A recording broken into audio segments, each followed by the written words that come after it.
The live TV, सच सबसे आगे। नमस्कार, द लाइव टीवी आप देख रहे हैं। आपके साथ मैं हूं आदित्य कुमार। कुछ लोग हैं जिनका उद्देश्य सिर्फ नफरत फैलाना है।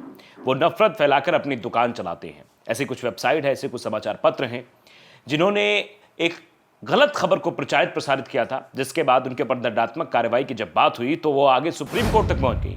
और सुप्रीम कोर्ट ने सोचा सुप्रीम कोर्ट में जाएंगे, वहां पर हम मामले को सुलटा लेंगे, लेकिन सुप्रीम कोर्ट ने उस पर सुनवाई करने से मना कर दिया है और हाई कोर्ट की तरफ केस को हाई कोर्ट जाने के लिए कहा है। यानी सीधे तौर पर नुपुर शर्मा वही नुपुर शर्मा है जो ऑप इंडिया की संपादक है। ऑप इंडिया के बारे में आप बखूबी जानते हैं, किस तरह की खबरें वहां प्रचारित प्रसारित होती हैं, कैसी वेबसाइट है वहां, और दिन भर वहां पर किस तरीके की खबरें लगाई जाती हैं और किस तरह की इन्वेस्टिगेशन वहां पर होती है। उसी ऑफ इंडिया की जो संपादक है नुपुर शर्मा, उनके खिलाफ ये मामला दर्ज हुआ। दरअसल बिहार से आए प्रवासी कामगारों पर हमलों को लेकर फर्जी खबरें फैलाने के आरोप में एक समाचार पोर्टल के संपादक और मालिक के खिलाफ दर्ज प्राथमिकी आपराधिक जो मामले थे उसे उन्हें संभावित दंडात्मक कार्रवाई से शुक्रवार को संरक्षण प्रदान किया गया है। यानी सुप्रीम कोर्ट के जो न्यायाधीश थे, प्रधान न्यायाधीश DY चंद्रचूड़ और न्यायमूर्ति PS नरसिम्हा की पीठ ने तमिलनाडु में दर्ज प्राथमिकी को खारिज करने के अनुरोध वाली याचिका पर सुनवाई करने से इनकार कर दिया है। यानी सुनवाई ही नहीं की, नो कह दिया सीधे, नहीं हम इस पर कोई कार्रवाई या सुनवाई नहीं करेंगे। और साथ ही साथ पोर्टल ऑप इंडिया के संपादक एवं मालिक से राहत के लिए मद्रास उच्च न्यायालय जाने को कहा है कि आप मद्रास हाई कोर्ट की तरफ रुख करिए, हम आपके केस की सुनवाई नहीं करेंगे। नो, मना कर दिया। इनको लगा था सुप्रीम कोर्ट जाएंगे, सुप्रीम कोर्ट में याचिका डालेंगे, सुप्रीम कोर्ट की तरफ से हमें राहत भरी खबर आएगी, लेकिन यहां कोई भी राहत मिलती हुई नहीं दिखाई दे रही है। दरअसल शीर्ष अदालत ने समाचार पोर्टल के नुपुर जे शर्मा और राहुल रोशन की ओर से पेश वरिष्ठ अधिवक्ता महेश जेठमलानी की दलीलों पर ध्यान दिया, जिन्होंने बताया था कि आपत्तिजनक समाचार पहले ही वापस ले लिया गया है। पीठ ने कहा कि हम निर्देश देते हैं कि उनके खिलाफ 4 सप्ताह तक कोई कठोर कार्रवाई नहीं की जाएगी। उन्होंने आगे कहा कि प्राथमिकी को रद्द करने की याचिका इस बीच संबंधित अदालत के समक्ष दायर की जा सकती है।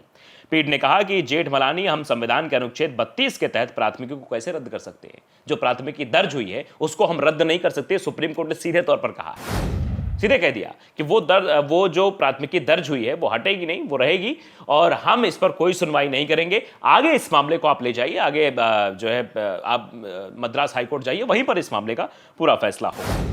क्या आप कृपया मद्रास उच्च न्यायालय जाइए, मद्रास हाईकोर्ट आप जाइए, मद्रास हाईकोर्ट में इस मामले को लेकर जाके वहां पर अर्जी लगाइए। तमिलनाडु में इन आरोपों को लेकर प्राथमिकी दर्ज की गई थी कि समाचार पोर्टल ने राज्य में बिहार के प्रवासी श्रमिकों पर कथित रूप से फर्जी खबरें चलाई थी। प्रवासी मजदूरों के खिलाफ ये गलत खबर चलाई गई थी, जिसको लेकर ये पूरी बातें निकलकर सामने आई है। दरअसल बिहारी मजदूरों पर हमले की फेक न्यूज फैलाने का ये मामला है। FIR के खिलाफ नुपुर शर्मा की याचिका पर सुप्रीम कोर्ट का सुनवाई से इनकार, सीधे तौर पर सुनवाई से मना कर दिया। दरअसल पिता की हत्या के आरोप में 12 साल से जेल में बंद बेटी को सुप्रीम कोर्ट ने रिहा किया। कोर्ट ने देखा कि आरोपी यानी मानसिक पीड़ित है, इसलिए उसे रिहा करने का निर्देश दिया है।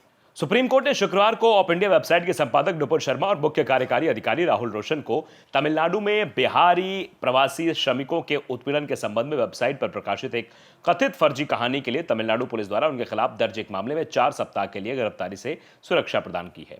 भारत के मुख्य न्यायाधीश DY चंद्रचूड़ और न्यायमूर्ति PS नरसिम्हा की पीठ ने आदेश दिया कि शर्मा और रोशन के खिलाफ 4 सप्ताह तक कोई ठोस कार्रवाई नहीं की जाए। अदालत ने कहा कि मामले को रद्द करने की प्रार्थना पर विचार नहीं करेगी। यह मामला रद्द नहीं होगा और याचिकाकर्ता इसके लिए संबंधित न्यायिक उच्च न्यायालय का दरवाजा खटखटा सकते हैं।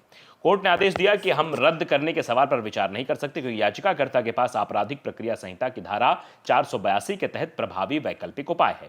हालांकि हम निर्देश देते हैं कि याचिकाकर्ता के खिलाफ 4 सप्ताह तक कोई कठोर कदम न उठाया जाए।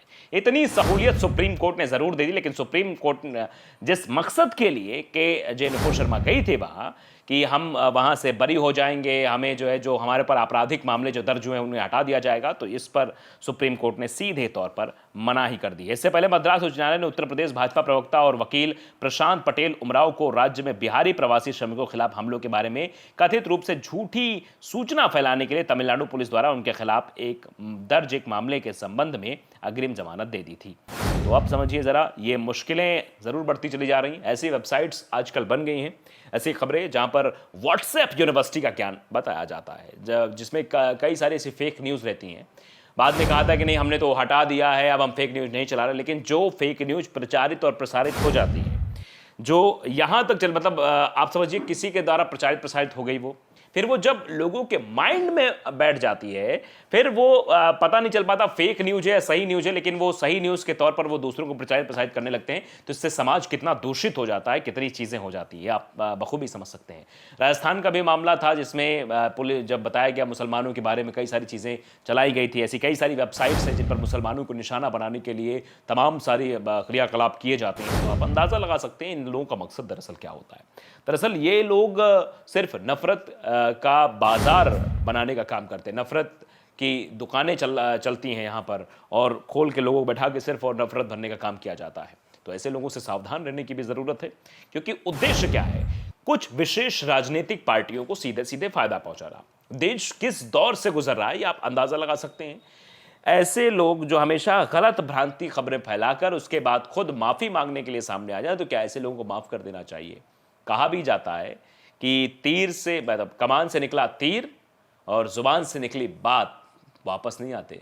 एक इसमें और जोड़ सकते हैं आपकी बंदूक से निकली गोली भी वापस नहीं आती है, वो निकल गई तो निकल गई, किसको लगेगी ये आप समझ सकते हैं आप। तो उसी तरीके से जो ये फेक न्यूज़ का दौर आज चल चुका है, ये एक बार निकल जाता है तीर कमान से बाहर, उसके बाद फिर व्हाट्सएप यूनिवर्सिटी में इसका ज्ञान लब्बो-लबेब के साथ फैलाया जाएगा, फिर ट्विटर पर, फिर सोशल मीडिया पर, हर जगह उस खबर को प्रचारित और प्रसारित किया जाएगा और निशाना बनाया जाएगा उन लोगों को जो कोई अपराधी भी नहीं है, जिनके छवि बिगाड़ने का काम किया जाता है। तो ऐसे लोगों से सावधान रहने की भी ज़रूरत है। आप समझिए, केजे नुपुर शर्मा संपादक हैं, हो सकता है कि संपादक सुनने के बाद आपको भी लगे कि संपादक शब्द ऐसे तो लग नहीं जाता है। संपादक शब्द लगने का मतलब भाई कोई बहुत बड़ा पद है ये, उसके बाद ही चीज़ें यहाँ निकल कर सामने आती है। लेकिन यहाँ क्या होता है भैया?